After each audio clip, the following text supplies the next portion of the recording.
शुरुआत इस वक्त की बहुत बड़ी खबर से, line of actual control finger 8 से बड़ी खबर।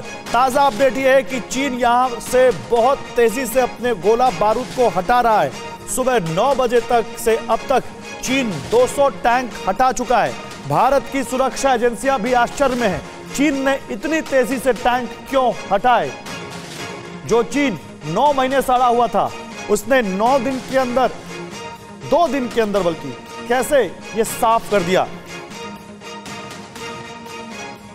तो देखिए, भारत ने झुकाया है और क्या अब अमेरिका भी घेरेगा? सवाल बहुत बड़ा है ये, क्योंकि देख, जो फिंगर 3 से लेकर फिंगर 8 के बीच विवाद की स्थिति बनी हुई थी, उसमें जैसा कि कल रक्षा मंत्री ने संसद में बताया भी, अब चीन और भारत अपनी सेनाएं पीछे ले रहे हैं और चीन ने बहुत तेजी से अपने युद्धक टैंकों को, करीब 200 युद्धक टैंकों को वापस बुलाया। ये तस्वीरें देखिए, चीन के टैंक वापस लौटते हुए।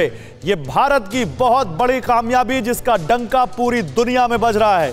हालांकि विपक्ष को यह रास नहीं आ रहा है। राहुल गांधी ने प्रेस कॉन्फ्रेंस करके इस पर सवाल उठाए हैं, वो बताएंगे आपको। लेकिन चीन कैसे अपने टैंकों को 2 दिन के अंदर 200 टैंकों को पीछे लिया है चीन ने। आप इन तस्वीरों में देखिए और समझिए कि भारत ने कैसे आंख में आंख डालकर चीन को यह मजबूर करने पर मजबूर कर दिया कि उसको अपने पैर पीछे खींचने पड़े। हालांकि एक समझौता है, खाली चीन ही पीछे नहीं जा रहा है, भारत भी अब धन सिंह थापा जो पोस्ट है भारत की फिंगर 3 पर, जो परमानेंट बेस है भारत का, वहां पर अपनी सेनाओं को ला रहा है। और फिंगर 4 से फिंगर 8 के बीच का जो एरिया है, अब वो नो वे जोन हो चुका है। यानी अगले समझौते तक वहां पर पेट्रोलिंग भी अभी सस्पेंड कर दी गई है, जो भारत और चीन की सेनाएं अप्रैल 2020 से पहले की स्थिति में किया करती थी।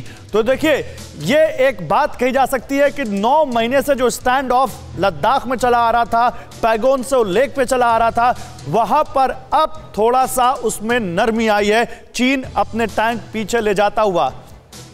आइए आपको ग्राफिक्स के जरिए दिखाते हैं। ये देखिए, ये अल्ट्रा मॉडर्न 3D ग्राफिक्स के जरिए आप समझिए कि कैसे इस वक्त स्थिति वहां पर बदल रही है। आप देखिए, समझौता जो हुआ है उसके बाद फिंगर्स के जरिए, फिंगर 1 टू फिंगर 8, ये देखिए यहां पर विवाद हो रहा था। और अब भारत की जो सेना है वो फिंगर 3 पर धन सिंह थापा पोस्ट पर आएगी, यहां पर वो रहेंगे।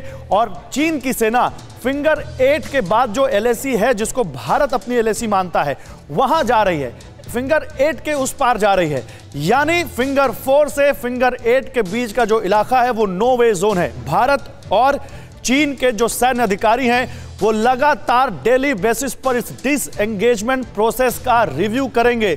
लगातार वो देखेंगे कि दोनों सेनाएं कैसे जा रही हैं। 48 घंटे बाद रिव्यू के बाद फिर इसके आगे फैसला होगा। ये बातचीत जारी रहेगी और कैसे अब देपसांग, कैसे जो हॉट स्प्रिंग्स है वहां पर भी ये प्रोसेस शुरू किया जाए, अब सबको इंतजार इसी का है, क्योंकि देपसांग प्लेन से और वहां पर भी विवाद की स्थिति है। लेकिन ये जो हम आपको ग्राफिक्स दिखा रहे हैं, फिंगर 1 टू फिंगर 8, ये समझिए कैसे फिंगर 4 से फिंगर 8 तक जो पेट्रोलिंग जोन होता था, वो फिंगर 4 से फिंगर 8 तक का अभी नो पेट्रोलिंग जोन बना दिया गया है अगले समझौते तक। अब देखिए विवाद की क्या स्थिति है, ये समझिए, आपको बताते हैं विवाद की क्या स्थिति है, क्या इस वक्त स्टेटस है वहां का। फिंगर 1 टू फिंगर 8, आप समझिए, यहां पर भारत और चीन के बीच विवाद था, एक दूसरे जो एरिया ऑफ परसेप्शन है उसको लेकर। और यहां पर अब आप देखिए, इस वक्त फिंगर 3 के पास भारतीय जवान और फिंगर 4 तक चीन ने अपने कुछ वहां पर इंफ्रास्ट्रक्चर डेवलप किए थे, कुछ वहां पर मेकशिफ्ट बेसेस बनाए थे, कुछ वहां पर कैंप्स बनाए थे, जिसको लेकर भारत ने आपत्ति जताई थी। अब विवाद की स्थिति यह है कि यहां से वापस जा रही है चीन की सेना।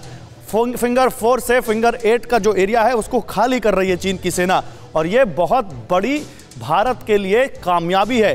भारत फिंगर 3 के पास जो धन सिंह थापा पोस्ट है वहां पर आ रही है भारत की सेना, और ये जो एरिया है फिंगर 8 से धन सिंह थापा पोस्ट तक, अब यहां पर नो पेट्रोलिंग जोन बना दिया गया है फिलहाल अगले समझौते तक। परवाह देश की, सोमवार से शुक्रवार रात 10 बजे TV9 भारतवर्ष पर।